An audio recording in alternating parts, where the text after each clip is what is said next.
C'est le rendez-vous de la dernière chance pour Burgien et Biterrois. Bourg-en-Bresse doit aller chercher un maintien, mais il faut un bonus offensif et une défaite dans le même temps. d'Aurillac à Nevers sans bonus défensif. Et Béziers doit s'imposer pour se qualifier. On sent ainsi toute cette détermination bressane, mais pas encore de réalisme.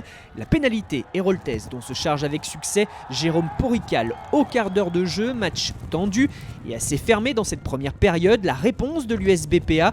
Le vent souffle fort mais ne porte pas suffisamment les locaux qui obtiennent tout de même une pénalité dont se charge Lucas Chouvet avec succès pour le demi d'ouverture. C'est donc une égalisation au bout de 20 minutes.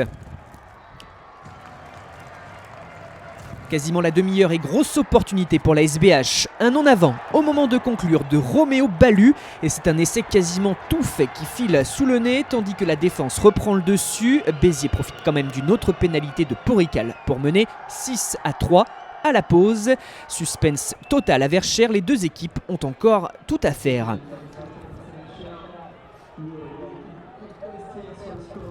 Mais avec cette envie de sauver sa place en Pro D2, Bourg démarre fort et Lucas Chouvet sert un Arnaud Perret dynamiteur. L'on insiste sur le petit côté jusqu'au coup de pied à suivre de Hugo Dupont, finalement trop profond. C'était l'occasion la plus nette des locaux. Il reste une demi-heure, il faut au moins 3 essais de plus à Bourg pour avoir une chance, tandis que Béziers doit au minimum tenir ce résultat. La pression sur la ligne biterroise et un contournement de la défense par les 3/4 jusqu'à la conclusion de Hugo Dupont pour le premier essai. Quasiment dans la foulée. Et après ce lancer de Clément Julien, l'alignement combine bien, puis c'est une fixation dans l'axe avec des joueurs lancés. Et cet essai d'Émile Caillot qui entretient l'espoir un petit peu plus. Verchères donne de la voix, bien que les yeux sont aussi tournés vers le pré fleuri. Une solide mêlée.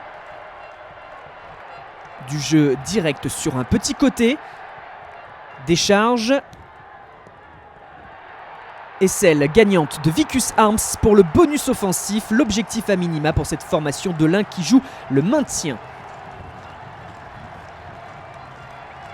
Fin de match clairement à l'avantage des Burgiens. Les Biterrois savent qu'ils ont laissé passer leur chance et tardent à récupérer un ballon dans leur embut, ce qui permet à William Vavrin de sceller le score et ce succès bonifié. Mais c'est une joie de courte durée. Aurillac décroche le bonus défensif à Nevers, ce qui ne permet pas à Bourg de se maintenir en Pro D2. Et Béziers laisse échapper la qualification pour la phase finale. La saison se termine pour deux formations plus que déçues au soir de cette 30e journée.